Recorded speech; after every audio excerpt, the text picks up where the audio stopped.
Bonjour Église Évidence, bonjour Évidence Home, j'espère que vous allez bien. Est-ce que ça va? Yes, ça va?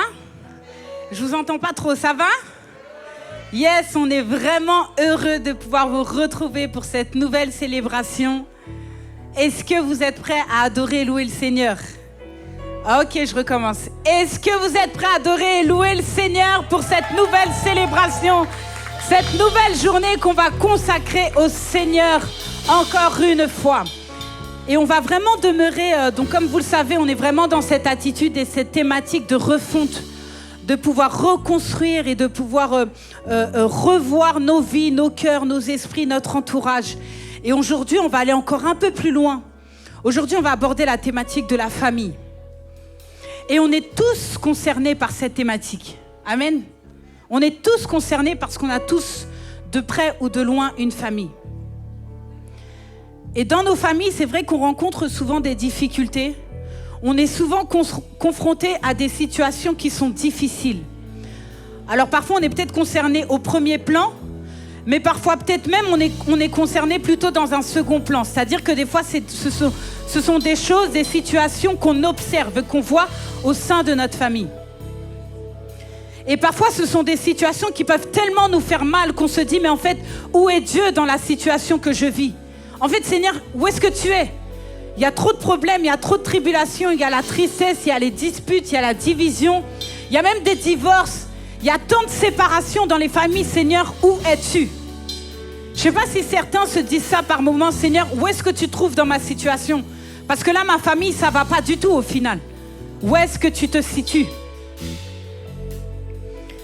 Et ce matin, on aimerait vraiment vous rappeler que dans la situation dans laquelle ta famille te situe, le Seigneur est là. Et peut-être que tu ne le vois pas, mais le Seigneur te dit, et c'est un verset que j'aimerais partager avec vous ce matin qui se trouve dans Ésaïe 41, verset 10. Le Seigneur te dit ceci à toi ce matin. Il te dit, ne crains pas. Pour ta famille, n'aie pas peur. Dans la situation dans laquelle tu vois ta famille, n'aie pas peur parce que je suis là. Je suis avec toi dans la barque. Je suis avec toi dans la situation dans laquelle ta famille te situe. Je suis avec toi dans la tristesse pour ta famille. J'aimerais qu'on se mette debout et on va lire ensemble ce passage-là. Ne crains rien. C'est ce que dit le Seigneur. Je suis avec toi. Ne promène pas des regards inquiets, car je suis ton Dieu. Le Seigneur veut te dire qu'il est présent. Il est le Dieu Elohim, le Dieu tout-puissant. Il est le Dieu fort, celui qui vient et qui se positionne dans la situation de ta famille. Je te fortifie. Il est là pour t'apporter encore plus de force. Plus de force dans la situation que ta famille est en train de vivre. Je viens à ton secours. Là où tu ne voyais pas le Seigneur, il vient te dire ce matin, je suis en route. J'arrive, j'arrive, j'arrive, j'arrive. J'arrive pour t'apporter la bénédiction. J'arrive pour t'apporter l'allégresse. J'arrive pour t'apporter la puissance. J'arrive pour t'apporter la force. Je viens à ton secours. Là où tu te disais, Seigneur, où es-tu? Seigneur, que fais-tu? Ne vois-tu pas que ma famille est en train de périr? Ce matin, il te dit, j'arrive. J'arrive pour toi, j'arrive pour toi. Alors confie-toi en moi, confie-toi. Confie-toi et tu verras les bénédictions que je vais opérer. Alors j'aimerais qu'on élève la voix ensemble pour dire au Seigneur, ce matin Jésus, nous venons devant toi pour te demander véritablement que tu puisses venir et intervenir en notre faveur. Alors élevons la voix tous ensemble pour dire Jésus, nous voulons te consacrer ce temps de louange, ce temps d'adoration, ce temps de prédication que nous allons passer en ta présence. Puisses-tu Jésus intervenir dès maintenant dans nos familles. Passe à travers nous Jésus pour bénir. Passe à travers nous Jésus pour restaurer. Passe à travers nous Seigneur Dieu pour libérer. Là où Seigneur Dieu il y avait la tristesse, Seigneur amène la joie. Là où il y avait la déception, Seigneur amène l'allégresse. Là où il y avait les peurs, Seigneur Dieu, amène la paix ô Éternel des armées dans chacun des foyers. Seigneur Dieu, nous te remettons les parents, les enfants, les cousins de chacune de nos familles. Et nous croyons que ton plan est parfait. Ton plan est parfait. Même si nous ne le voyons pas encore, nous déclarons aujourd'hui que ton plan est parfait pour nos familles. Ton plan est parfait pour nos familles. Nous le décrétons, Seigneur Dieu, nous le déclarons pour nos familles, Père éternel. Nous nous confions en toi et nous croyons que tu es le Dieu de l'impossible. Oui. C'est ainsi, Seigneur Dieu, que nous sommes prêts à t'adorer, te louer, t'élever, t'acclamer bien plus haut et bien plus fort que tu ne le mérites, Jésus. Alors à toi seul la gloire. Alléluia. À toi seul la louange, Père Alléluia. éternel. Dans le nom de Jésus, nous t'avons prié. Alléluia. Alléluia. Est-ce que quelqu'un peut être reconnaissant envers le Seigneur pour ce qu'il va faire dans sa famille ce matin? Amen. Amen. Le Seigneur est le Dieu fort et puissant. Alors ce matin, on veut l'élever et le chanter ensemble. On peut faire ça ensemble, vous êtes d'accord? Alors on va applaudir. On va lui dire que Dieu, tu es ma force et mon chant. C'est toi qui me libères, c'est toi qui es souverain. On va lui dire ensemble. On y va? Dieu, tu es ma force et mon chant. Chaque jour, je me confie en toi. Tout puissant, mon sauveur règne aux cieux. Alléluia. Dieu, tu es ma force, mon appui. Dieu, tu es ma force, mon appui. Forteresse, forteresse où je me réfugie. Le rocher qui protège ma vie. On va redire ça ensemble. Dieu, tu es ma force et mon chant. Dieu, tu es ma force et mon chant. Chaque jour, je me confie en toi. Tout puissant, mon sauveur règne aux cieux. Dieu, tu es ma force, mon appui. Dieu, tu es ma force, mon appui. La forteresse où je me réfugie.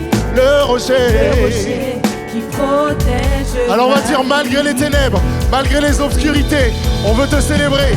Malgré les ténèbres et les dangers qui m'entourent, je lève les yeux pour accueillir ton secours. Je ne craindrai pas si tu veilles sur moi. Alors ce matin, Père, je suis venu pour te rencontrer. Je suis venu pour te rencontrer, pour proclamer que tu es fort. Que tu es fort et puissant. Et ne peut te résister. Sois glorifié, que tu es fort. Que tu es fort et puissant. Rien n'est impossible à toi, ô roi des rois. Si tu es fort, que tu es fort et puissant. Au-dessus les noms, nous déclarons Dieu, tu es fort.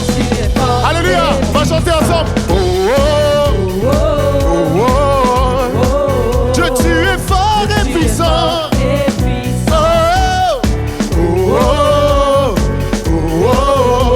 Alléluia, on va reprendre la deuxième strophe qui nous dit Dieu, tu es ma force, mon appui, la forteresse où je me réfugie. Alléluia, le rocher qui protège ma vie. Alléluia, Dieu, tu es ma force, mon appui. Dieu, tu es ma force, mon appui, la forteresse où je me réfugie. Le rocher qui protège ma vie. On va lui dire, malgré les ténèbres et les dangers qui m'entourent. Malgré les ténèbres et les dangers, je lève la voix.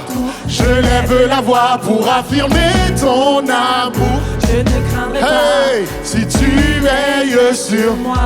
On va lui dire, je suis venu pour te rencontrer, pour proclamer que tu es fort. Que tu es fort et puissant. Il ne peut te résister, sois glorifié. Dieu, tu es fort. Tu es fort. Oh, rien n'est impossible à toi, ô roi des rois. Dieu, tu es fort. Tu es fort et puissant. Au-dessus tous les noms. Alors, on va s'arrêter une seconde. Dieu, tu es fort et puissant. moi, je vois de la joie ici. Je vois de la joie ici, je vois de l'énergie. Puis j'ai des gens devant moi comme ça. Qu'est-ce qui se passe? Dieu, tu es fort et puissant. Dieu, tu es mon libérateur, tu es mon sauveur, tu es mon souverain. Alors, est-ce que je peux avoir un peu de joie également dans la salle? Est-ce que je peux avoir de la joie pour le Seigneur? Est-ce que je peux avoir un peuple de Dieu qui célèbre le nom de Dieu? Alors, on va lui redire, malgré les ténèbres et les dangers qui m'entourent. Malgré les ténèbres et les dangers. Demande à ton voisin de faire de la place un peu là. T'as besoin de le pousser un peu, de le déranger. Je lève, car tu es. Alors, je suis venu pour te rencontrer. Proclamer, Dieu, tu es fort. Que tu es fort et puissant. Nul ne peut te résister. sois glorifié. Dieu, tu es fort et puissant. Hey, rien n'est impossible à toi, ô roi des rois. Dieu, tu es fort. Hey, au-dessus de tous les noms, nous déclarons que tu es fort et puissant. Oh, oh, oh, oh. Dieu, tu es fort et puissant. Oh, oh, oh, oh. Dieu, tu d'abord. Oh, oh, oh, oh. Dieu, tu es fort. Tu es fort et puissant. Oh, oh, oh. Alors on va tout simplement déclarer que rien ne me séparera de ton amour, Père.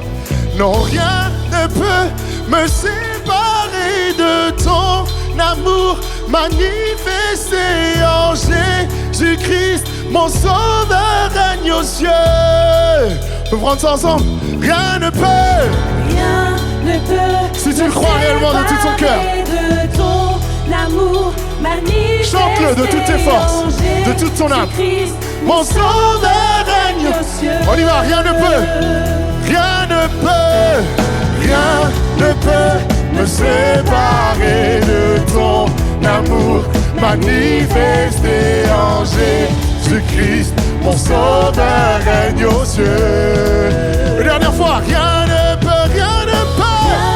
peut me séparer de ton amour manifesté en Jésus-Christ, mon sauveur règne aux cieux. Alors je suis venu pour te rencontrer, pour proclamer que tu es fort et puissant. Nul ne peut te résister. Sois glorifié, tu es fort. Père, non, rien n'est impossible à toi. Au roi des rois, que tu es fort. Oui, au-dessus de tous les noms, nous déclarons que tu es fort. Je suis venu pour te rencontrer, pour proclamer que tu es fort. Hey, sois glorifié, Père, que tu es fort et puissant. Non, rien n'est impossible à toi, au roi des rois, que tu es fort. Au-dessus de tout.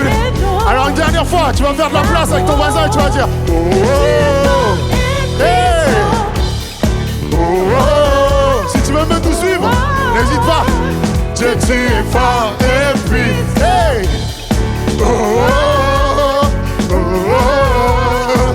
Dieu, tu es fort. Encore une fois, hey. Oh, oh, oh, oh. Dieu, tu es fort et puissant. Oui, oh, oh, oh, oh, oh. Dieu, tu es fort et puissant. Alléluia.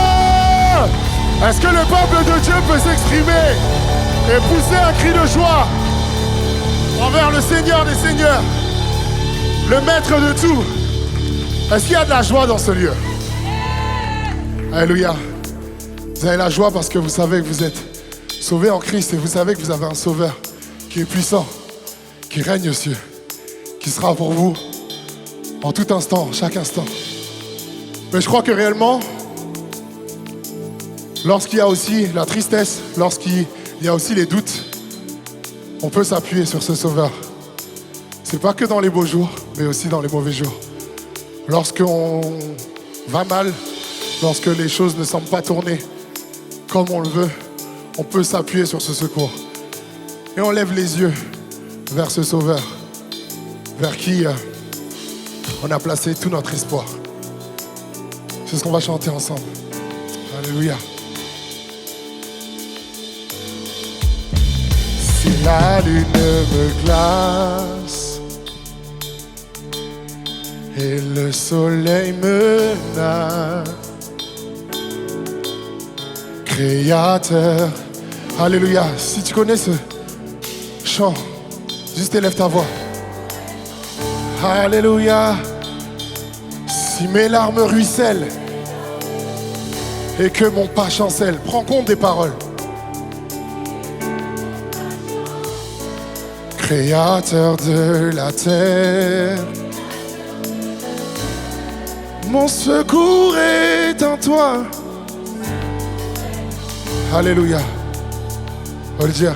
Je lève les yeux, je lève les yeux vers les hauts sommets.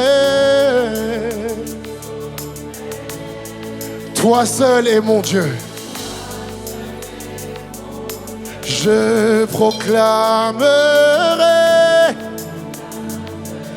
Alors l'église va chanter. Toi seul, Père. Oui, toi seul est ma force. Toi seul me restaure mon secours est dans toi. Alléluia, toujours tu me portes. Jamais tu ne dors. Oui, toujours tu me portes. Jamais tu ne dors. Mon secours est en toi. Alléluia. On va reprendre au début, on va dire si la lune me glace. Si la lune me glace.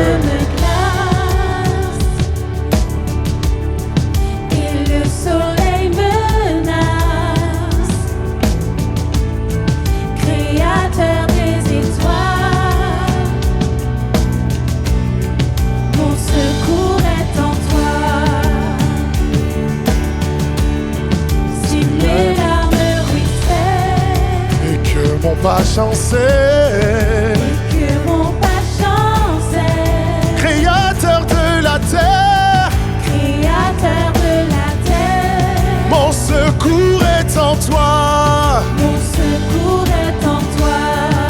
Alors on va simplement regarder vers le haut sommet, là où me vient mon secours. Oui, je lève les yeux vers les hauts sommets.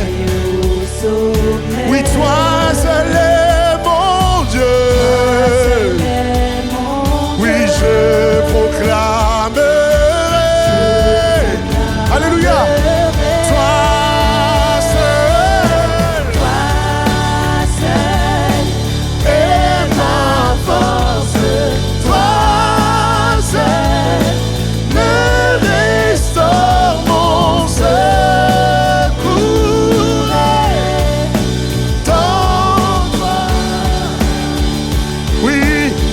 Tu me portes, Père, jamais tu ne dors.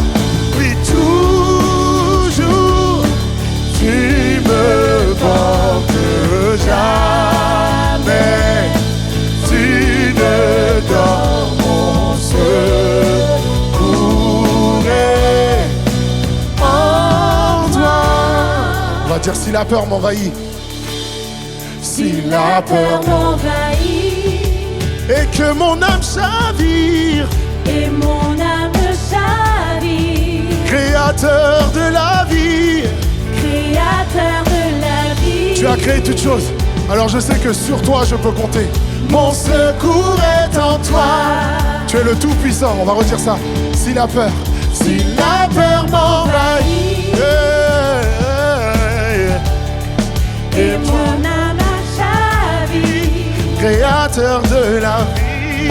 Créateur de la vie, mon secours est en toi. Mon secours est en toi.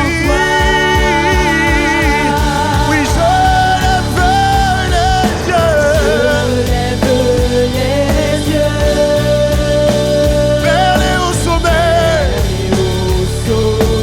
Toi seul est mon Dieu. Toi seul est mon Dieu. Je proclame.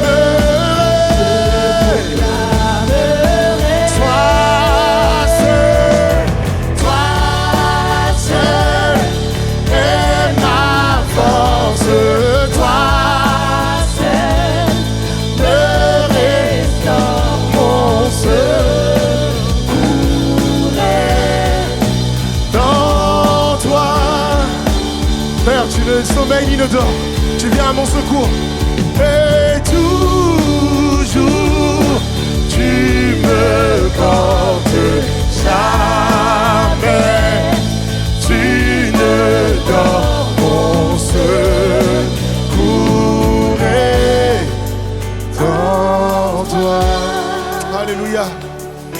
Mon secours est en toi seul, Père. Tu es ma victoire. Ton salut, c'est mon refuge. Et tout est en toi. On va dire. Ta victoire, mon espoir, ton chemin, mon destin, ton salut, mon refuge, tout est en toi. Ta victoire, mon espoir, ton chemin, mon destin, ton salut, mon Alléluia. refuge, tout est Oui, ta victoire, mon espoir, ton chemin, mon destin, ton salut, mon refuge, tout est en ta victoire, une dernière fois. Mon espoir, ton chemin, mon destin, ton salut, mon refuge, tout est en toi. Alléluia, Père, je trouve tout en toi, parce que tu es mon secours. Tout est en toi. Oh, j'ai besoin de toi, mon Père. Alors je lève les yeux vers les montagnes et je vois le secours. Alléluia. Je lève les yeux vers les hauts sommets. Toi seul est mon Dieu. Je proclamerai. On va dire ensemble. Oui, je lève les yeux vers les hauts sommets. Toi seul est mon Dieu. Je proclamerai. Alors l'église centrale. Oui, toi seul.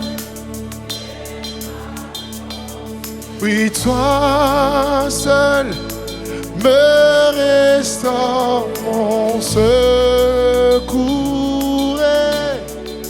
est en toi. Ça veut dire toujours tu me portes, Père. Toujours, oui, tu me portes jamais.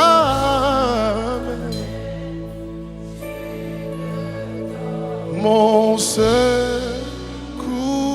est. Alléluia. Tu es ma forteresse, mon seul abri, mon espoir est en toi. Ami et roi, élu de Dieu, tu es. Alléluia. Est-ce que quelqu'un peut dire ça? Et ma force, mon seul abri, mon trésor est en toi. Mon ami, mon roi, élu de Dieu, tu es.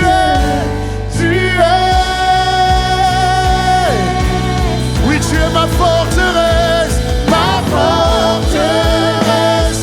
mon seul abri, mon trésor est en toi. Tu es mon ami, mon roi, élu de Dieu. On va le déclarer une dernière fois. Quelqu'un a besoin de se rappeler ça ce matin. Il est ta forteresse. Oui, ton seul abri. Ton trésor est dans le Seigneur. Oui, tu es mon ami, mon roi, élu de Dieu. Oui, tu es saint. On va simplement lui dire qu'il est avec moi. Tu es avec. Yes. Tu peux déclarer ça. Tu es avec moi. Père, si tu es avec moi, tu es. Alors je ne crains rien. Je ne crains rien. Merci. Est-ce que l'église peut juste lever sa voix et chanter? Tu es avec moi. Tu es avec moi. Tu es avec moi. Je ne crains rien. Je ne crains rien. Alléluia. Alléluia. Le Seigneur est notre abri sûr. Prends ce temps pour déclarer à ton Père à quel point tu comptes sur lui. Prends ce temps également pour recevoir cette promesse de Dieu qui te dit que il est avec toi. Tu n'as pas à craindre le lendemain. Tu n'es pas seul dans ce que tu traverses. Tu n'es pas seul dans ce que tu vis. Dieu est là. Et si tu arrives là ce matin, ce n'est pas un hasard. Si tu entends ce message ce matin, ce n'est pas un hasard. Il est là. Il fait de toi son ami. Et il te dit, il te rappelle encore une fois, je suis avec toi, ne crains rien. Alléluia. Je crois qu'il y a une personne qui peut élever la voix. Je crois qu'il y a plus que d'une personne qui reçoive ce message ce matin.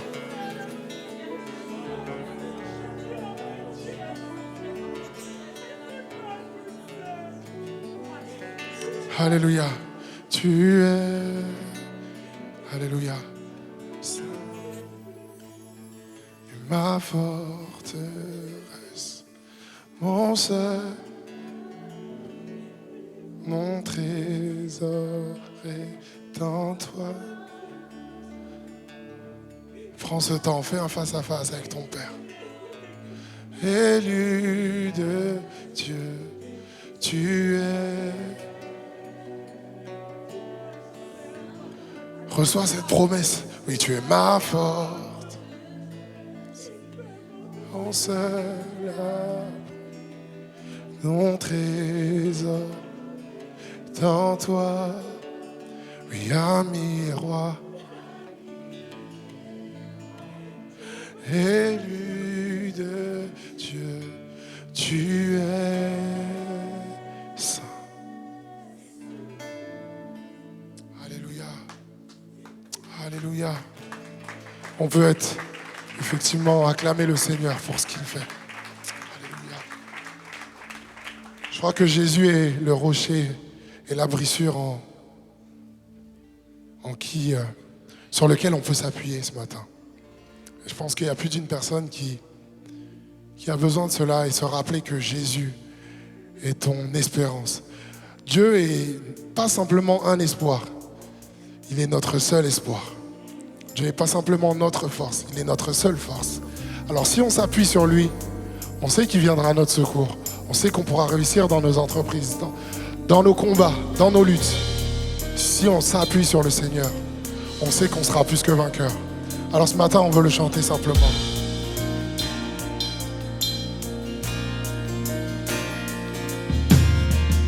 En Christ seul est mon espérance.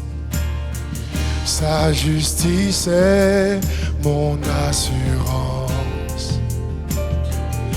Il est devant, Dieu mon appui. Je n'en veux point d'autre que lui. Alléluia. Pour redire ça ensemble, en Christ seul est mon espérance. En Christ seul est mon espérance. Sa justice est mon assurance.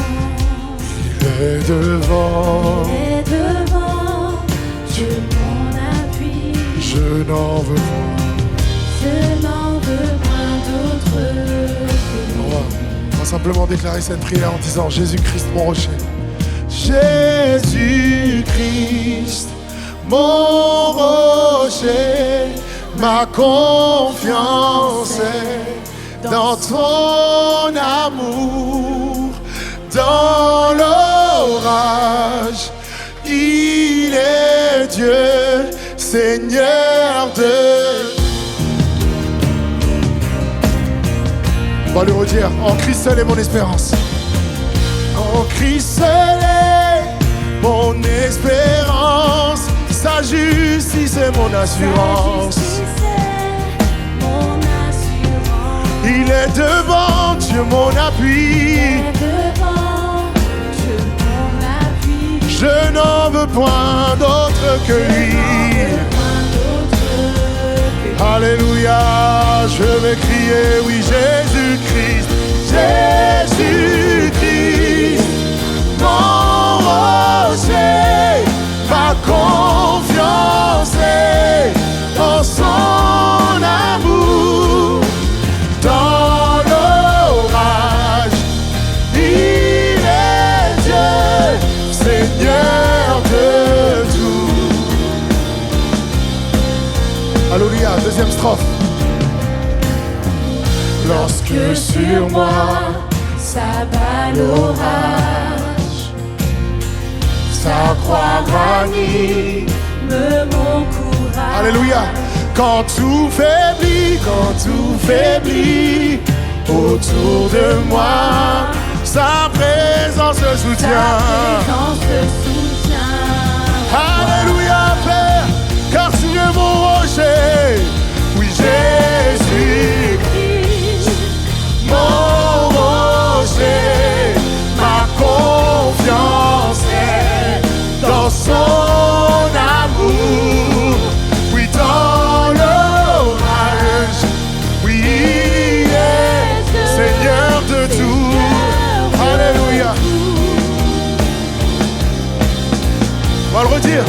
Oui, Jésus-Christ, mon rocher, ma confiance est dans son amour. Oui, dans l'orage, le Seigneur de tout. On va lui dire quand il reviendra nous chercher, revêtu de gloire et de majesté.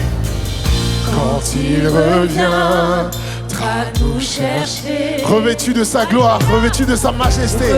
Alléluia. Sa majesté. Non plus de cris ni de malheur. Oh, non plus de cris ni de malheur. Jésus aura cessé les pleurs. On va le redire encore une fois, avec une ferme espérance.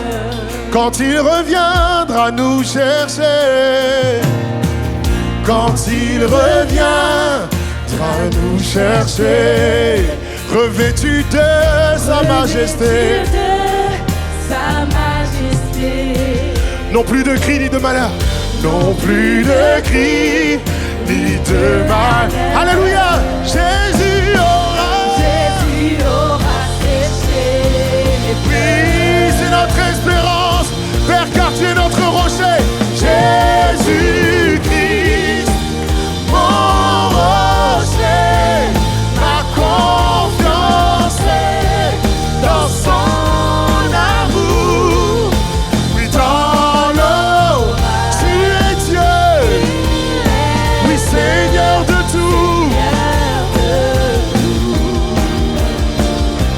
Dernière fois, Jésus-Christ, Jésus-Christ, mon rocher, ma confiance est en son âme. Dans l'orage, il est Dieu. Oui, dans l'orage, oui, dans l'orage. Père, tu es Dieu dans mes moments les plus sombres. Dans ma tempête, tu es Dieu. Dans ma famille, tu es Dieu. Dans ma famille, tu es Dieu. Pour mon père, ma mère, ma soeur, tu es Dieu. Dans ma maladie, tu es Dieu. Dans ma tristesse, tu es Dieu. Oui, dans ma maladie, tu es Dieu. Seigneur de tout, Seigneur de tout. Alléluia. Dans l'orage, il est Dieu, Seigneur de tout.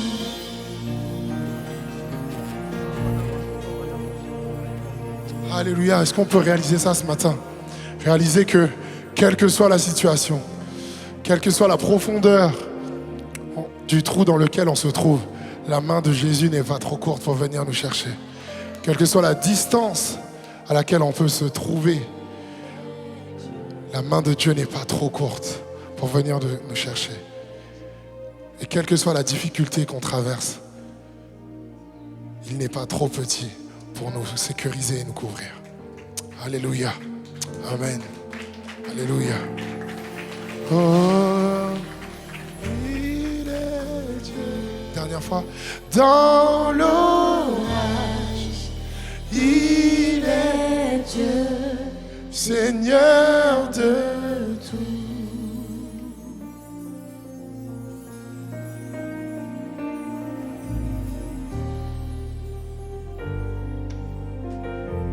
Alléluia. Seigneur, tu es Dieu. Et même lorsque c'est des moments les plus difficiles de nos vies de pouvoir le déclarer, tu restes quand même Dieu. Et Seigneur, je te prie particulièrement pour une personne ce matin qui n'arrive pas à déclarer cela, Seigneur Dieu, à cause de circonstances qu'il y a dans sa vie. Mais Seigneur, tu nous rappelles que la bonne nouvelle de l'Évangile, ce n'est pas l'homme qui essaye de se hisser vers Dieu, mais c'est Dieu qui descend jusqu'à nous, Seigneur Jésus. Et Seigneur, je prie afin que dans les profondeurs où se trouve peut-être cette personne, je sais que tu es capable de l'en faire sortir, Seigneur Jésus. Tu es capable de relever une personne ce matin. Et Seigneur, je veux croire et déclarer que ce matin, tu vas en relever plus d'un, Seigneur Jésus. Je veux croire et déclarer, Seigneur Jésus, que quelqu'un va avoir sa vie renouvelée, transformée, changée. Il y a comme quelqu'un qui va sortir de ce lieu totalement différent de comment il est entré dans ce lieu. Parce que, Seigneur, dans notre orage, tu es Dieu. Dans mon chaos, tu es Dieu. Dans ma circonstance, tu es Dieu, Seigneur. Dans ma maladie, tu es Dieu, Père. Peu importe ce que je traverse, tu es Dieu, Seigneur Jésus, roi des rois. Et Seigneur, s'il te plaît, agis en tant que Dieu ce matin. Restaure comme seul Dieu peut le faire. Seigneur, je relève comme seul Dieu peut le faire. Parce qu'il y a un peuple qui croit en toi. Il y a un peuple qui s'attend à toi, Seigneur Jésus. Et si on n'acclame pas pour rien. On acclame parce qu'on a de l'assurance. On acclame parce qu'on le sait. On acclame parce que tu nous l'as montré. On acclame, Seigneur Jésus, parce que tu l'as déjà fait. On acclame parce que tu agis. Même lorsque je ne le vois pas, Seigneur, tu agis. Et ce matin, si on t'acclame, c'est pas pour acclamer, Seigneur Dieu, des stars, ni des présidents, ni qui que ce soit d'autre. Mais c'est pour acclamer le roi des rois, le Seigneur des seigneurs. Celui qui est digne d'être acclamé, Seigneur Jésus, roi des rois. La mort n'a pas pu te retenir et elle ne nous retiendra pas non plus. Que toute la gloire te revienne, Seigneur Jésus. Si tu veux acclamer le Seigneur, c'est maintenant, mon ami. Si tu veux glorifier Dieu, c'est maintenant. Si tu veux pousser un cri de joie, c'est maintenant. Fais de cette louange ta louange maintenant. Alléluia. Yes. Oui, dans l'orage, il est Dieu, Seigneur de tout. Alléluia. Alléluia. Alléluia. Merci Jésus. Merci Seigneur. Prenez place les amis. J'espère que vous allez bien. Ah non, il y a quelques personnes dans ce coin-là qui vont bien. Est-ce que vous allez bien? Ok, si tu vas bien, dis à ton voisin, est-ce que tu vas bien ce matin? Ah là là. Hey, dis ça à un autre voisin parce que celui-là, il ne te regarde même pas. Dis à un autre voisin, est-ce que tu vas bien ce matin? Et dis-lui, si tu ne vas pas bien, tant pis, moi je vais bien. Non, je rigole. J'espère que tout le monde va bien ce matin et que passe un bon moment dans la présence de Dieu. Juste avant d'apporter la prédication, j'ai juste une annonce à faire.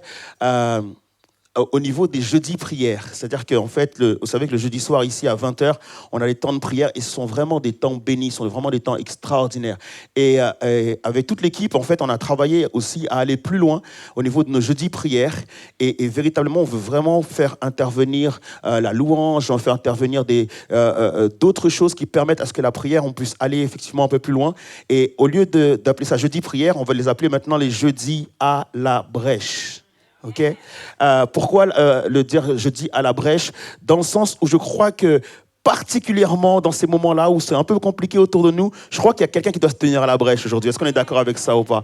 Et non seulement on parle de se tenir à la brèche, mais cependant, ce qu'on avait pu voir dans le temps de conférence, on avait pu voir que lorsque une seule personne se tient à la brèche, il bénit toutes les autres personnes. Vous savez qu'on est interdépendants les uns des autres, on est connectés ensemble. Et lorsqu'une personne, en fait, est en train de faire une percée dans la prière, lorsqu'une personne élève la voix, en fait, ça bénit tout le monde et on arrive à se connecter ensemble dans la prière. Donc, non seulement je viens me tenir à la brèche, mais je viens faire une brèche pour mon voisin. Est-ce qu'il y a déjà une personne qui est d'accord avec ça, de créer une brèche pour mon voisin, pour ma voisine, et de prier? Peut-être que si tu vas venir et n'ayant pas la foi, mais parce qu'à côté de toi, il y a quelqu'un qui a la foi, en fait, ça va activer ta foi. Est-ce qu'on est d'accord avec ça ou pas? Et donc, je vous invite vraiment à venir tous les jeudis soirs, donc à partir de 19h30, on va pouvoir s'accueillir autour de quelques choses à manger, parce que je sais qu'après le boulot, des fois, on a un peu faim, et ça peut être un frein à la prière, ok? Et donc, du coup, on va pouvoir aussi avoir deux, trois petits trucs à manger. Et en même temps, on aura aussi des temps d'échange, parce que je crois aussi que la prédication, elle n'est pas que pour le dimanche. On est d'accord avec ça ou pas?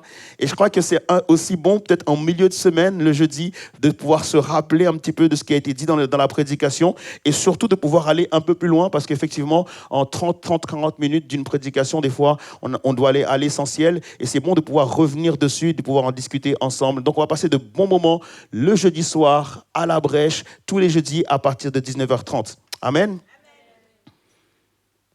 Ok, comme ça a été dit tout à l'heure en introduction, on est toujours dans ce moment de refonte. En fait, c'est une thématique que le Seigneur avait mise sur mon cœur depuis le début de l'année. Et donc, du coup, effectivement, cette thématique de la refonte, dans le sens où je sens vraiment que Dieu, ce qu'il veut faire, en fait, c'est une refonte. Et une refonte, c'est quoi? C'est tout simplement, en fait, changer la forme, remanier les choses. C'est le fait de faire fondre du métal, quelque part. C'est effectivement changer la forme, modifier les choses, changer les choses en profondeur afin de les améliorer. Et je crois qu'on est encore dans cette thématique de la refonte. Pourquoi? Parce que je crois qu'encore, il y a des choses que Dieu veut améliorer dans nos vies. Est-ce qu'il y a des personnes qui croient que le Seigneur veut améliorer des choses dans sa propre vie? Est-ce qu'on est d'accord avec ça ou pas? Tous ceux qui ne lèvent pas la main sont des menteurs, ok? Dieu veut vraiment changer les choses et changer les choses en profondeur. Et moi-même, personnellement, comme je l'avais dit une fois dans l'église, je crois qu'après le confinement, on a beaucoup accéléré les choses, on a beaucoup fait les choses parce qu'on devait maintenir quelque part le culte, on devait maintenir les célébrations.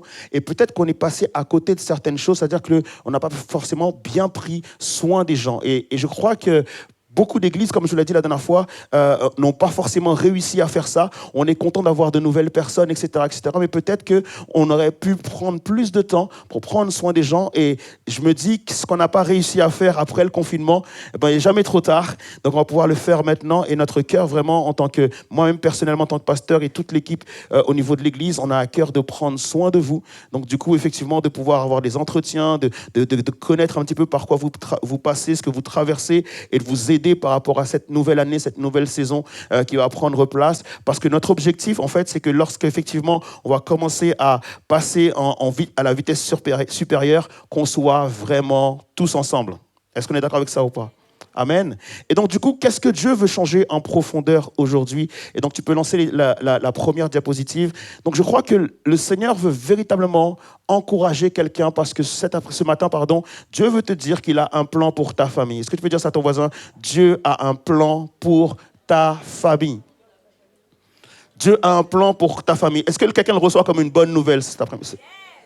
Dieu a un plan pour ta famille et je veux croire que Dieu veut refonder, que Dieu veut améliorer, que Dieu veut changer, que Dieu veut transformer en profondeur nos familles. Et je veux parler particulièrement ce matin à quelqu'un qui peut-être est découragé vis-à-vis de sa famille, qui peut-être a quelqu'un de sa famille qui a du mal à pardonner. Je t'encourage vraiment à écouter ce message et je t'encourage à même prier par rapport à ça parce que Dieu veut t'amener à une dimension où limite peut-être que c'est toi le sauveur de ta famille. C'est peut-être toi, la personne qui va changer littéralement toute ta famille. Je voudrais que chaque personne, toutes les personnes qui ont une famille, ok, on a tous une famille. Et je veux croire aussi qu'on a tous une famille dysfonctionnelle. On a tous quelqu'un dans notre famille qui pose problème. Et parfois, c'est nous. On est d'accord avec ça ou pas? Et donc, l'idée, c'est vraiment de se dire, voilà, si Dieu il a un projet, il a un plan pour ma famille, je veux pouvoir y croire. Prochaine diapo, s'il te plaît. La première chose que je voudrais dire, c'est que la première famille, c'est l'Église. Ah non, ils ne sont pas d'accord avec ça. Et la première famille, c'est l'Église. La Bible déclare que si tu abandonnes ton père, ta mère, ton frère, ta sœur pour me suivre, je te donnerai des frères, des sœurs, des mères et des pères. Dans le sens où, en fait, si tu quittes ta famille pour moi, tu trouveras une toute nouvelle famille qui est la famille de l'Église. Et l'idée, les amis, c'est que je crois que la famille de l'Église n'est pas encore finie. Il y a encore tellement de gens qui doivent encore rentrer dans la famille de l'Église. Et la famille de l'Église doit encore grandir. L'Église doit encore conquérir les territoires. Il y a encore des gens à sauver. Il y a encore des gens à intégrer parmi nous. Il y a encore des gens à ne pas considérer comme des ennemis, mais des futurs amis. Est-ce qu'on est d'accord avec ça? Dans le sens où je crois que Dieu veut véritablement encore changer les vies des personnes qui nous entourent. Et je crois aussi que l'Église, moi, c'est ma famille. Lorsque j'ai un problème ou une difficulté, des fois, j'appelle pas mon père, j'appelle pas ma mère. Je vais voir un frère, une sœur de l'Église et je partage cela avec un frère et une sœur. Et je vois que Dieu fait des choses extraordinaires. Dieu veut que nous puissions être une famille. Il dit que nous sommes le nouveau peuple, la nouvelle nation où les gens vont s'encourager, vont pouvoir s'aimer. Les gens vont pouvoir effectivement entretenir des liens qui sont forts. Et ça, c'est la famille de l'Église. Et surtout, ce que je voudrais vraiment vous encourager, c'est que beaucoup de personnes, lorsque la Bible dit « accueillez-vous les uns les autres », encouragez-vous, supportez-vous. On a tendance à attendre que ce soit le voisin qui vienne nous supporter. On a tendance à attendre que c'est le voisin qui vienne nous encourager. Est-ce qu'on peut être intentionnel dans nos actions, d'aller vers le voisin, d'aller vers la voisine et échanger, passer du temps ensemble dans le sens où c'est pas j'attends, mais je donne. Est-ce qu'on est d'accord avec ça ou pas? Super important. Et ce que je voudrais aussi, au niveau de l'Église, et ça c'est un vœu, et donc du coup, lorsque le pasteur a un vœu, on s'exécute. Est-ce qu'on est d'accord? Non, je rigole. Non, mon vœu, c'est vraiment de voir une église intergénérationnelle. Une église où tout le monde se sent à l'aise, à sa place. Une église où véritablement les gens, en fait, aiment à échanger. Et je crois que la nouvelle génération a apporté tellement de choses à l'ancienne génération. Mais je crois aussi que l'ancienne génération a tellement de choses à apporter à la nouvelle génération. Et je crois que ce que Dieu veut pour nous, c'est que nous puissions être ensemble. Amen. En vrai, ce que je veux vous dire, c'est qu'il faut venir au premier culte. Non, je rigole. Alors, prochaine diapo. Matthieu, chapitre 2, le verset 16 à 18.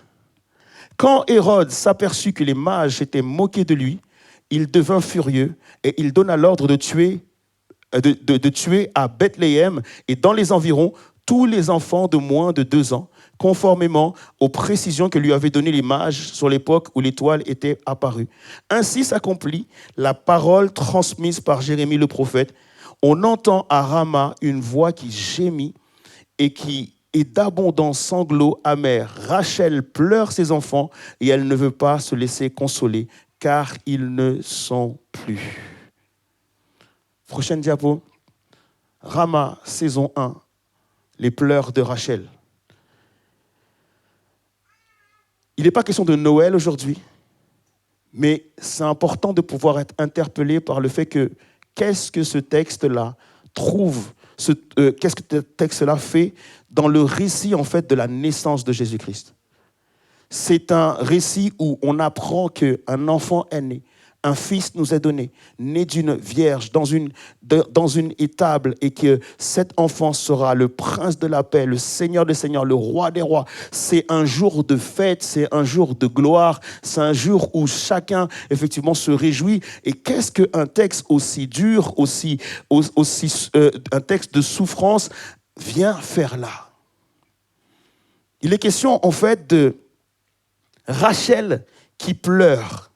Rachel qui gémit. Et je ne sais pas si vous connaissez donc Rachel, donc il faut retourner quelque part dans le livre de la Genèse pour se rendre compte de qui est Rachel. Rachel est la seconde épouse donc de Jacob.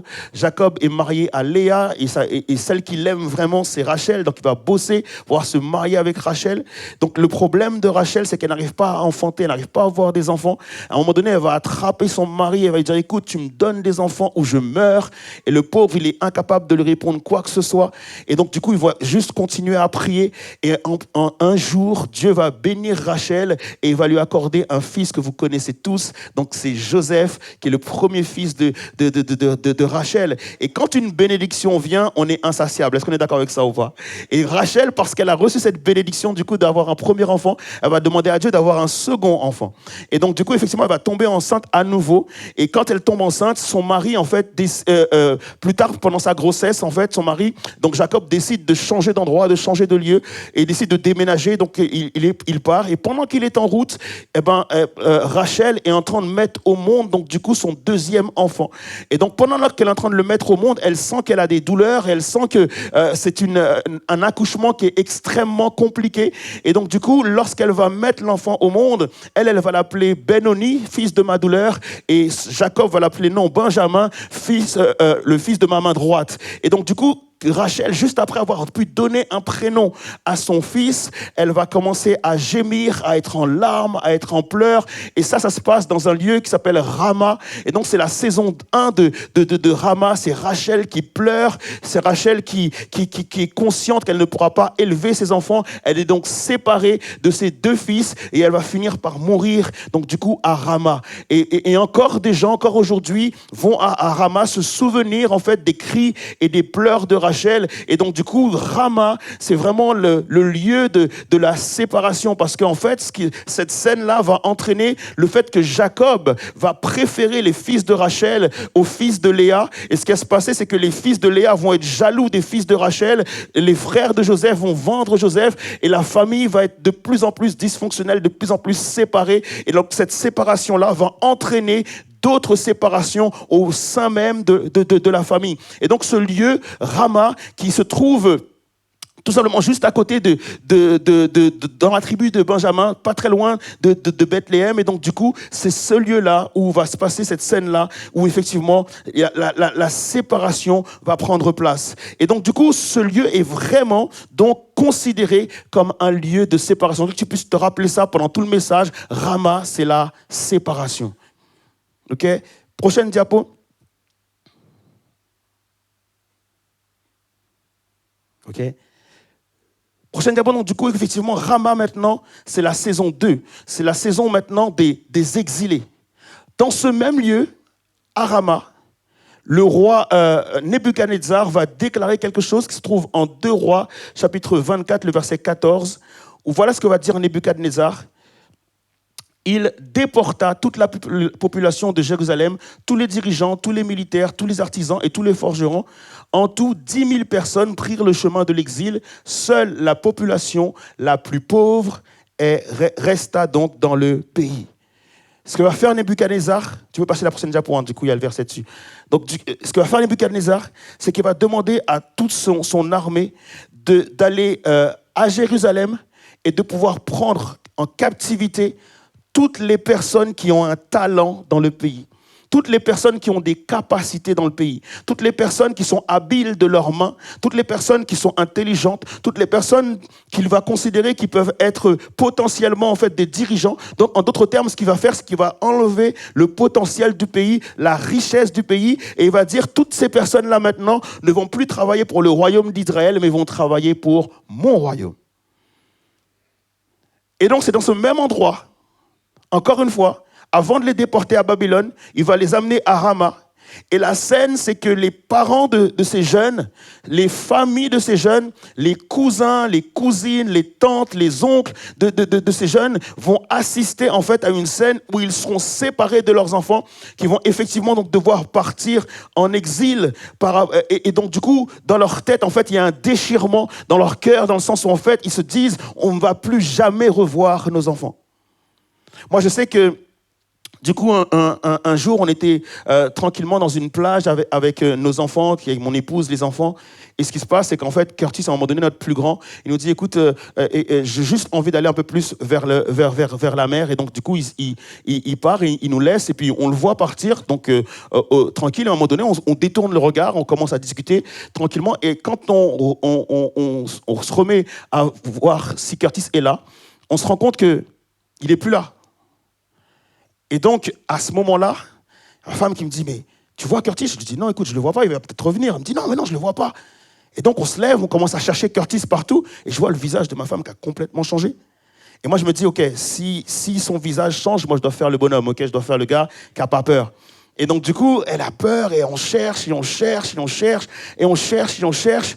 Et on finit par l'apercevoir au loin. Mais là, du coup, va se passer une scène que toutes les mamans doivent comprendre. C'est que lorsque ma femme trouve son fils, elle ne le prend pas dans ses bras en disant « Mon chéri, on t'a retrouvé ». Elle lui dit « Mais t'étais où ?» Et je vous assure, les amis, cette scène-là a duré peut-être en réalité, peut-être 3 minutes, pas plus. Mais pour nous, ça nous a semblé une éternité.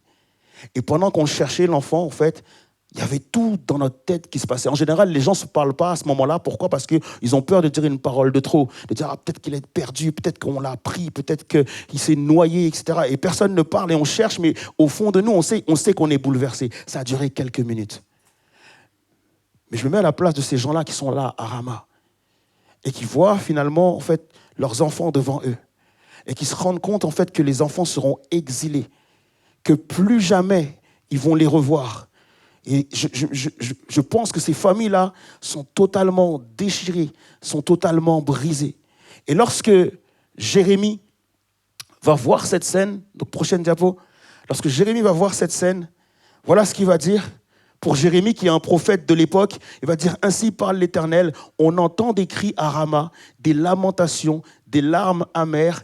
Rachel pleure ses enfants, elle refuse d'être consolée sur ses enfants, car ils ne sont plus. » Lorsque Jérémie voit cette scène, en fait, il se rappelle de ce qui s'était passé, encore une fois à Rama, lorsque Rachel avait perdu ses enfants. Et donc, lorsque les enfants de Rachel ont perdu leur maman, pardon. Et donc, du coup, on se rend compte que Rama, en fait, c'est encore une fois ce lieu de la séparation. Et donc, du coup, prochaine diapo, il n'y a pas qu'une saison 1 et 2, il y a aussi une saison 3. La saison 3, en fait, c'est qu'à Rama, il y a eu le massacre d'Hérode. Et Hérode, en fait, il ne voulait pas qu'un autre roi vienne prendre sa place. Et donc, du coup, il a fait, en fait, tuer tous les enfants de 0 à 2 ans.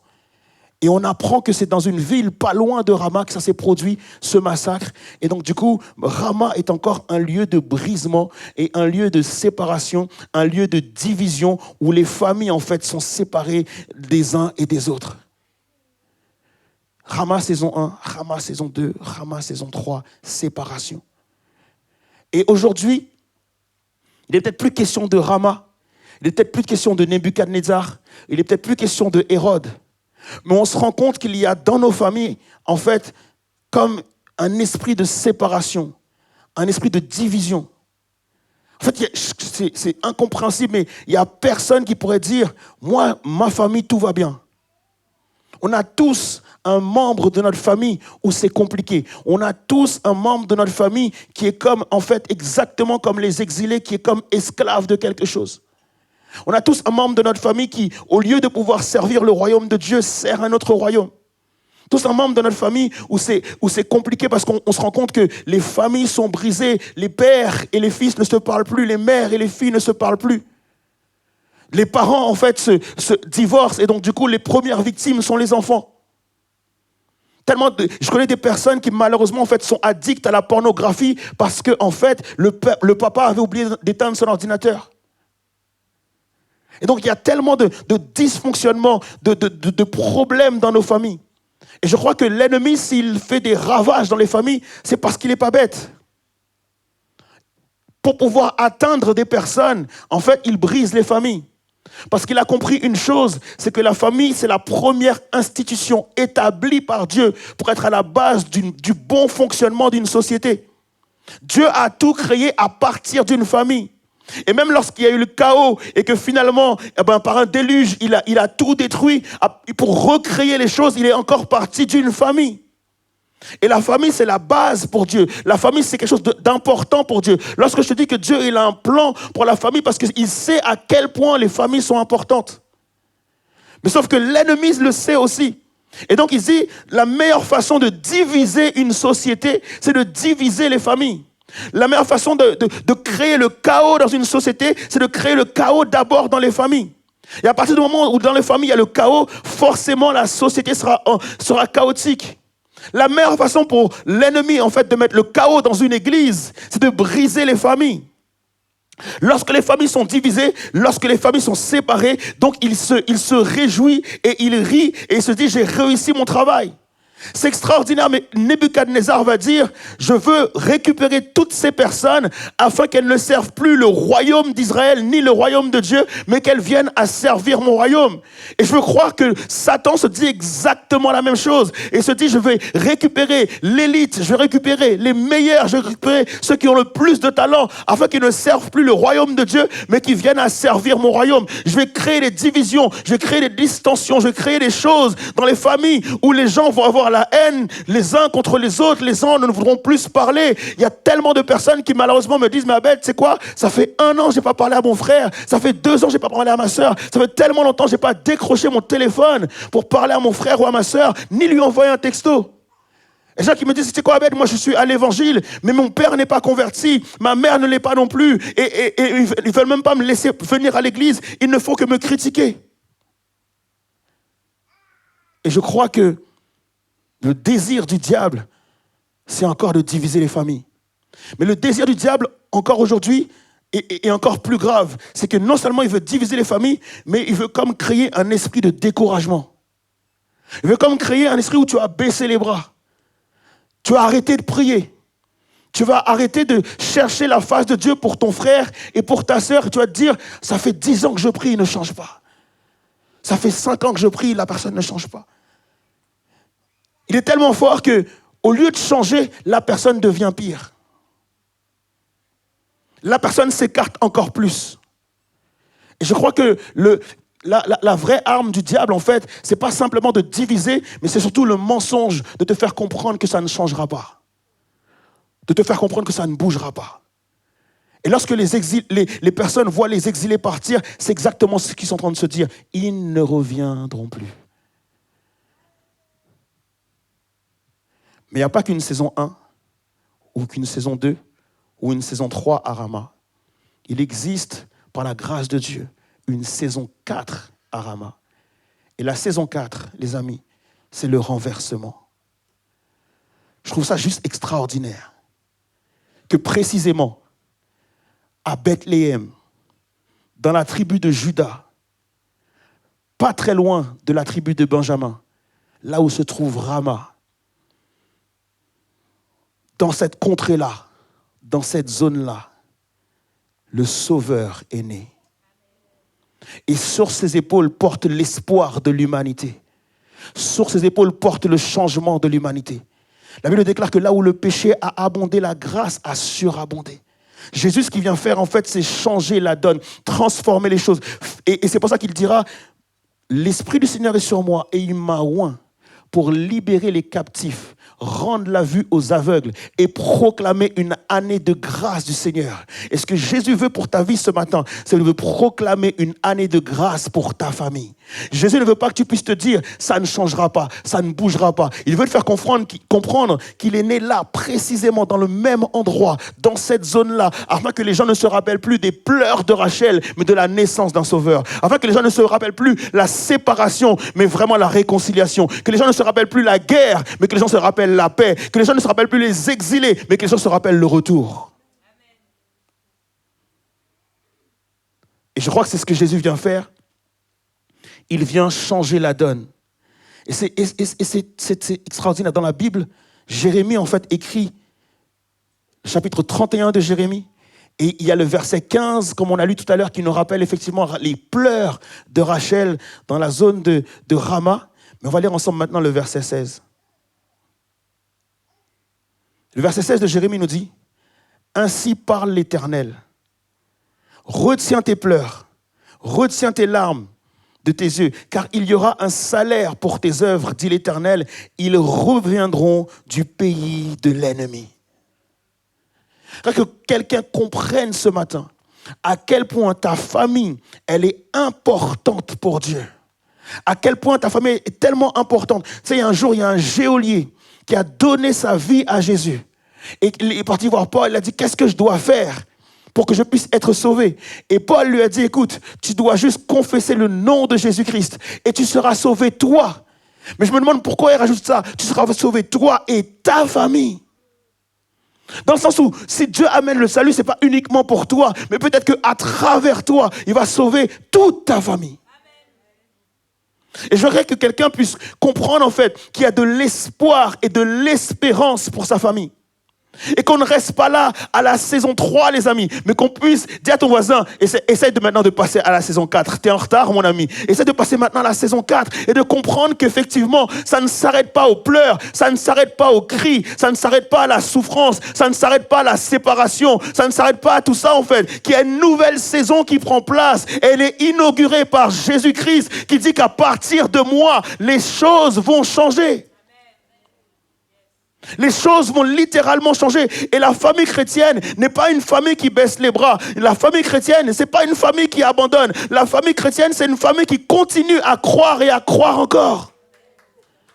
Et je suis tellement béni, en fait, par rapport au fait qu'au niveau des baptisés, on aura bientôt les baptêmes à l'église.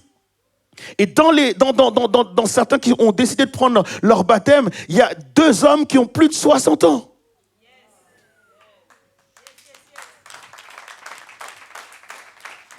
Et moi, je me dis, j'ai mon frère, il a 15 ans, mais il ne revient toujours pas à Christ. J'ai ma sœur, elle a 20 ans, elle ne revient toujours pas à Christ. J'ai mon frère, il a 30 ans, et il ne revient toujours pas à Christ. Et parce qu'il n'est pas revenu à Christ, ça fait 10 ans que je prie, alors je m'arrête. Mon ami, Dieu a sauvé une personne de 60 ans. Arrête de pleurer pour ton frère ou ta sœur parce que ça fait 10 ans que tu pries. Mais continue à prier. Dieu n'a pas voulu la sauver à 20 ans, peut-être pas à 30 ans, peut-être pas à 40, mais qui sait à quel moment Dieu aura décidé de faire toutes choses bonnes en son temps et de dire, je veux sauver maintenant ton frère et ta sœur et ta famille. La Bible déclare qu'il y a de l'espoir en Jésus-Christ, les amis. Et je ne veux pas qu'on cède à ce que l'ennemi veut nous faire comprendre qu'il n'y a plus d'espoir pour toi. Je vois une église, en fait, qui se réveille parce qu'il y a de l'espoir et de l'espérance. Et de dire, je ne veux pas baisser les bras et je ne veux pas abandonner. Je crois que cette promesse, elle n'est pas uniquement pour quelqu'un, mais elle est pour moi ce matin. Et je vais recevoir cette promesse pour moi. Et du coup, à partir de cette promesse, les amis, prochaine diapo, je vais juste vous donner quelques conseils au niveau de vos familles. Très important. Je voudrais que quelqu'un ce matin considère qu'avoir une famille, c'est une grâce. Est-ce que tu peux considérer ça pour ta vie ce matin? Avoir une famille, c'est une grâce. Si tu n'en es pas conscient, demande à celui ou celle qui n'a pas de famille. Mais avoir une famille, c'est tellement une grâce, en fait. Et j'entends trop de gens dire, ah, ma famille, c'est la plus nulle, ma famille, ils sont bizarres, ma famille, c'est des voleurs, ma famille, ils sont dans ceci, dans cela, il y a des liens ancestraux dans ma famille, etc., etc. Comprends que ta famille, c'est une grâce. Et lorsque tu comprends que ta famille, c'est une grâce, tu peux prier en fonction de la promesse qui est accordée à ceux qui comprennent ce que c'est que la grâce. La grâce, c'est quelque chose qui est immérité. Tu ne mérites pas d'avoir une bonne famille. Mais il y a une grâce pour toi, il y a une faveur de Dieu pour ta vie et pour ta famille. Afin que tu puisses remettre ta famille entre les mains de Dieu. Il est celui qui brise les chaînes, les amis. Il est celui qui renverse les forteresses. Il est celui qui renverse les mensonges que le diable a peut-être installés dans ta famille depuis trop longtemps déjà. Et je veux croire que Dieu est capable de changer la donne. Deuxième conseil, la refonte, c'est déposer les armes. En fait, lorsque les militaires revenaient de la guerre et que les armes étaient abîmées, pour pouvoir en refaire une autre, il fallait bien accepter de déposer ton arme. Il fallait bien accepter de remettre ton arme à quelqu'un et que cette personne puisse véritablement changer ton arme, faire fondre le métal pour te donner une nouvelle arme. Et les amis, entre nous, sont d'accord avec ça. Des fois, en fait, on est un bras armé par rapport à des membres de notre famille. Parfois, je vois des femmes, et je sais que c'est dur, et ton mari n'est pas à Christ. Mais quand tu rentres à la maison, qu'est-ce que tu lui dis? Est-ce que tu agis avec colère? Est-ce que tu agis avec haine? Est-ce que tu réponds coup pour coup par rapport à des critiques qui pourraient te faire? Et je sais que c'est dur, tu viens de l'église, tu as eu tellement un bon culte, une bonne célébration, et tu rentres chez toi, et puis on te dit, ah, tu as été faire quoi à l'église? Ah, tu as été prier. Je sais que c'est dur. Mais il n'est pas bon qu'on réponde la même chose. Parce que là où tu as été, tu as reçu quelque chose quelque part. Et donc tu dois pouvoir donner ce que tu as reçu. Et pas parler en fonction de tes blessures. Et je crois qu'il est temps dans nos familles de déposer les armes. Moi, je me rappelle effectivement que lorsque dans une famille, il y a un frère qui n'est pas converti et que tous les autres sont à Christ. Et pourquoi tu n'es pas à Christ, toi? Tu ne pourrais pas faire comme ton frère. Et ce n'est pas une manière de faire, ce n'est pas comme ça qu'on peut les attirer. La Bible dit qu'on doit attirer par des cordages d'amour. Et je pense qu'il faut effectivement apprendre à déposer les armes. Troisième conseil, être des artisans de paix. Comment on est lorsqu'on se lève le matin? Je dis, Seigneur, c'est vrai qu'on est des artisans de paix, mais comment se fait-il que des fois je me lève le matin et j'ai juste envie d'attraper mes enfants et de les secouer? Comment se fait-il que je cherche querelle avec ma femme? Comment se fait-il qu'il y a des cris dans la maison à 7 heures du matin? Vous avez mal dormi? C'est quoi le souci? C'est de comprendre en fait que nous devons être des artisans de paix. David disait, je me couche, je m'endors, car l'Éternel est mon soutien. Ça veut dire que je dors bien. J'ai prié avant de dormir. On prie avant de dormir, n'est-ce pas? Comment se fait-il qu'on se relève le matin avec autant de haine, de colère, de rage, le matin? Non, les amis, il faut renverser tout ça. Se dire, non, c'est pas possible, Seigneur. Je dois pouvoir me lever en paix le matin. Je dois pouvoir me réveiller avec la joie le matin. Est-ce qu'on ne dit pas que c'est la joie de l'Éternel, c'est celle qu'il a faite, elle est pour nous un sujet d'allégresse et de joie? Est-ce qu'on peut vivre chrétiennement un peuple plein de foi et plein d'espérance et se dire, Seigneur, non, je dois pouvoir me lever avec la paix et de saluer chaque membre de ma famille avec un mot de paix, avec un mot d'encouragement et être quelque part celui ou celle qui brille dans ma famille. Quatrième conseil, on a un ministère, c'est le ministère de la réconciliation. Dieu dit, il nous a réconciliés avec le Père afin que nous aussi, nous puissions en fait avoir ce ministère. Ministère signifie service, servir les gens en fait, avoir ce ministère de la réconciliation. Est-ce que dans ta famille, tu es un agent de la réconciliation? Est-ce que lorsque un frère vient te dire quelque chose sur ta sœur, est-ce que tu ne lui dis pas qu'il serait bon de vous réconcilier? Ou est-ce que tu l'encourages à s'éloigner? Nous sommes des agents de la réconciliation. Est-ce qu'on est d'accord avec ça ou pas? Et dernier conseil, j'ai envie de te dire ce matin, ce n'est pas ton combat. Ce n'est pas ton combat. La Bible nous fait savoir une chose, c'est que c'est le Saint-Esprit qui convainc les cœurs. C'est le Saint-Esprit qui change les gens. Ce ne sera jamais à cause ou grâce à tes arguments que tu pourras changer la vie de quelqu'un. Arrête de faire la guerre. Arrête de vouloir argumenter. Arrête de te dire en voyant un film, ah, ce film-là va changer sa vie, je vais lui envoyer. Ce texte-là va changer sa vie, je vais lui envoyer. Parfois, il connaît la Bible autant que toi. Il connaît les versets autant que toi. Est-ce qu'au lieu de vouloir convaincre les membres de notre famille, est-ce qu'on ne pourrait pas se dire, Seigneur, ce matin, je vais te les confier. Ce matin, je vais te les remettre entre tes mains. Seigneur, je ne sais plus quoi leur dire. Je ne sais plus quoi faire. Je ne sais plus quoi faire, Seigneur Dieu. Chaque fois que je rentre, ils me critiquent. Ils ont argument sur argument. Et je suis fatigué, je ne sais plus quoi faire. Et je crois, les amis, ce matin, que si quelqu'un dit à Dieu, Seigneur, je ne sais plus quoi faire, je suis faible, abattu. La Bible te dit ce matin que c'est dans tes faiblesses que le Seigneur se glorifie. Et je crois qu'il y a un soleil qui va se lever sur les familles ce matin. Je vous invite maintenant à ce qu'on puisse déposer des membres de notre famille entre les mains de Dieu.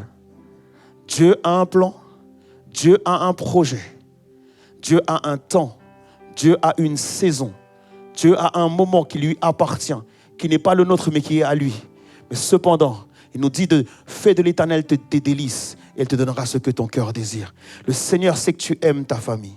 Le Seigneur sait que tu aimes les gens. Il y a des choses qui se sont passées, des choses qui se sont produites, des choses qui se sont manifestées dans ta famille. Tu te dis, pourquoi moi? Pourquoi ma famille? Pourquoi ma fille? Pourquoi mon fils? Peut-être c'est à cause d'une maladie. Peut-être que c'est à cause de quelque chose qui est venu te surprendre à un moment donné. Mais je veux croire que Dieu a un plan, les amis. Je veux croire que Dieu a un projet. Et que le Seigneur ne va pas te laisser tomber comme ça. Et si ce matin tu veux le croire avec moi, on va juste lire ensemble le dernier verset. Et ensuite on va se lever, on va pouvoir prier. Pas longtemps, mais quelques minutes. Le dernier verset nous dit maintenant, il y a de l'espérance pour ton avenir, dit l'Éternel. Tes enfants reviendront dans leur territoire. Dieu te dit ce matin, tes enfants reviendront à la maison. Ton cousin reviendra à la maison. Ta cousine reviendra à la maison. Ta tante reviendra à la maison. Ta mère, ton père, ils vont revenir à la maison. Parce que j'ai un plan pour ta famille. J'ai un plan pour tes enfants. J'ai un plan pour ta tante. J'ai un plan pour ta mère. N'abandonne pas. Continue à prier. Continue à prier. Continue à prier. Ce ne serait peut-être pas pour aujourd'hui, peut-être pas pour demain, mais un jour, tu seras content de voir que tu as amené un membre de ta famille à prendre son baptême. Ce jour-là, tu vas pouvoir te réjouir comme toutes les personnes qui vont se réjouir le 20 novembre prochain de voir des gens qui sont en train de prendre le baptême, qui sont des membres de leur famille. Si Dieu leur a répondu, il te répondra à toi aussi. Est-ce qu'on peut se lever ensemble, simplement déclarer: Seigneur, je te remets ma tante, je te remets ma mère, je te remets mon père, je te remets ma sœur. Je sais que c'est dur, les amis. J'ai même peut-être envie de pleurer avec vous, tellement je sais que dans les familles, parfois, c'est super compliqué. Mais est-ce qu'on peut simplement faire confiance à Dieu là, juste maintenant, pendant quelques instants, et se dire: Seigneur, je sais que tu es capable de les changer. Je sais que tu es capable de les transformer. Seigneur, tu as annoncé que Jésus-Christ allait naître, et il est effectivement né. Et le lieu de séparation est devenu un lieu de réconciliation. Si ma famille, Seigneur Dieu, était un lieu de séparation, si ma famille était un lieu de guerre, si ma maison était un endroit où il y avait toujours la guerre, Seigneur Dieu, je veux croire que les choses peuvent changer.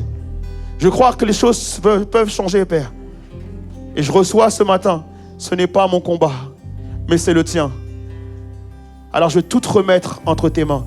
Est-ce qu'une personne est prête à abandonner toute chose entre les mains de Dieu? Est-ce que quelqu'un est prêt à lâcher prise et dire: Seigneur, je te remets toutes ces choses. C'est ton combat, Seigneur Dieu. Ma famille, c'est ton combat. Ma femme, c'est ton combat. Mon mari, c'est ton combat. Père, c'est ton combat, Seigneur Jésus. Je te remets tous les membres de ma famille. Et laissons Dieu agir, les amis. Laissons Dieu agir. Laissons-lui faire ce que seul lui peut faire. Laissons-lui faire, les amis. Laisse-le faire. Et tu verras qu'il le fera pour toi. Alléluia. Tu précèdes mes pas. Oh, ce n'est pas mon combat. Christ est ressuscité. La victoire est déjà. Oh, ce n'est pas mon combat. Éternel. Tu précèdes mes pas. Oh, ce n'est pas mon combat. Christ est ressuscité. La victoire est déjà remportée. Alors pense à toutes ces situations. Pense à ce combat dans lequel le Seigneur veut que tu lâches prise. N'es-tu pas celui qui tient les nations dans sa main, celui qui ne change pas? N'es-tu pas celui qui considère chassant l'ennemi au loin? Est-ce qu'on peut reprendre ça encore? Au loin. N'est-il pas celui qui tient les nations dans sa main, celui qui ne change point? N'es-tu pas celui qui considère tous mes besoins, chassant l'ennemi au loin? Ce n'est pas mon combat. Éternel désarmé, tu précèdes mes pas. Non, ce n'est pas. Oh, ce n'est pas mon combat. Parce que Jésus-Christ est ressuscité. Alors la victoire est déjà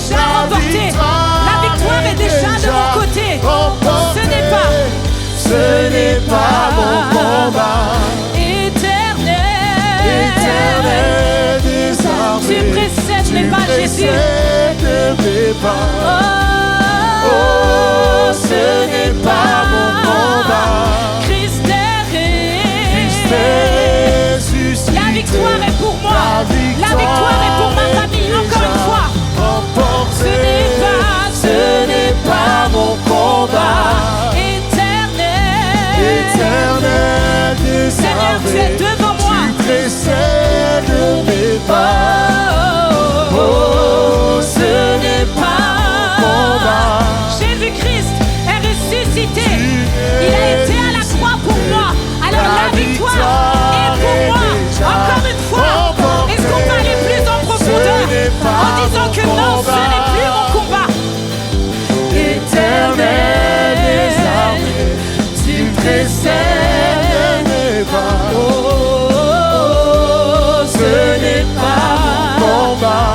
Christ est ressuscité. La victoire est déjà remportée. Alléluia, merci Seigneur, parce que nous croyons que la victoire avec toi est déjà remportée, parce que tu as été à la croix pour nous. Tu es ressuscité. Alors nous déclarons que la victoire est pour nous. La victoire est pour ma famille. La victoire est pour mes parents. La victoire est pour mes frères et sœurs. Alléluia. Quand le combat fait rage, tu restes souverain. Force et puissance sont dans ta main. Et je reprends courage. Car en toi je ne crains rien. En toi je ne crains rien. Seigneur, tu es ma défense et mon soutien. Tu es ma défense et mon soutien. Est-ce qu'on peut reprendre ça tous ensemble? Quand le combat fait Seigneur, rage, tu restes souverain. Tu restes souverain. Tu es la force et la puissance. Sont dans ta main. Alors reprends courage. Et je reprends courage. En toi, Seigneur. En toi, je ne crains Tu es rien. ma défense, Jésus. Tu es ma défense. Encore une fois. Mon soutien. Quand le combat fait rage, tu restes souverain. Force et puissance sont dans ta main. En toi, Jésus, je reprends. Prends courage. En toi, je ne crains rien. Tu es ma défense et mon soutien. Ce n'est pas mon combat. Éternel des armées, Tu essaies de mes pas. Oh, ce n'est pas mon combat. Christ est ressuscité. Christ est ressuscité. Alors la victoire est déjà remportée. Ce n'est pas mon combat. Éternel des armées, Tu précèdes mes pas. Oh, ce n'est pas mon combat. Christ Christ est ressuscité. La victoire est Ce déjà n'est pas mon remportée. combat. Ce n'est pas mon combat. Alléluia. Éternel des armées, Seigneur, tu tu précèdes mes pas. précèdes mes pas. Oh, ce n'est pas mon combat. Christ est ressuscité. Christ est ressuscité. Alors la victoire est pour moi. La victoire est déjà remportée.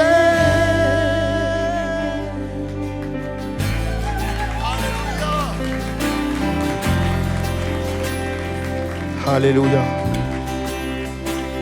Seigneur, toute l'Église et nous tous qui sommes réunis ce matin, on veut simplement te dire merci. On veut simplement être reconnaissant afin que tu ramènes l'espoir, le courage. Seigneur, tu nous rappelles que c'est ton combat. Et tu nous rappelles que tu n'as perdu aucune de tes batailles, Seigneur Jésus. Ce matin, on te fait confiance. On lâche prise. On remet tout ça entre tes mains, Seigneur Dieu. Ce matin, je continue à prier, Seigneur Jésus. Ce matin, je me remets à genoux et je continue à croire et je continue à prier. Parce que je sais que tu vas le faire, Seigneur Dieu. Seigneur, je prie particulièrement pour une personne qui, ce matin, est en conflit avec son père. Seigneur, on ressent ça au plus profond de nous-mêmes, qu'il y a une personne qui a un conflit avec son père. Et Seigneur, tu veux inviter cette personne à être un agent de paix, à être un agent de réconciliation. Et je prie que par ton Saint-Esprit, tu amènes le pardon dans le cœur de cette personne, Seigneur Dieu. Je prie que tu amènes le pardon qui vient de Dieu. Pas selon nos propres forces, mais le pardon qui vient de toi. Et je crois qu'un père et un fils seront réconciliés, Père éternel des armées. Parce que tu le permets, Seigneur Jésus, roi des rois. Et ce matin, Seigneur Jésus, toute l'Église veut dire Amen, Amen et Amen à ta parole. Que ton nom soit béni dans le nom de Jésus. Amen. Merci à vous, les amis. On va simplement reprendre place. Il y a encore quelques petites surprises pour vous. Je vais laisser justement la place pour les annonces. D'abord, on va commencer par les annonces. Et ensuite, voilà, il y aura une petite surprise à la fin. Amen. Alors, pendant que les offrandes passent, je vais vous transmettre les annonces. Comme le pasteur l'a mentionné, à partir avant cela, je tiens à libérer toutes les personnes qui nous suivent en ligne. Évidence Home, on se retrouve la semaine prochaine, même lieu, même heure.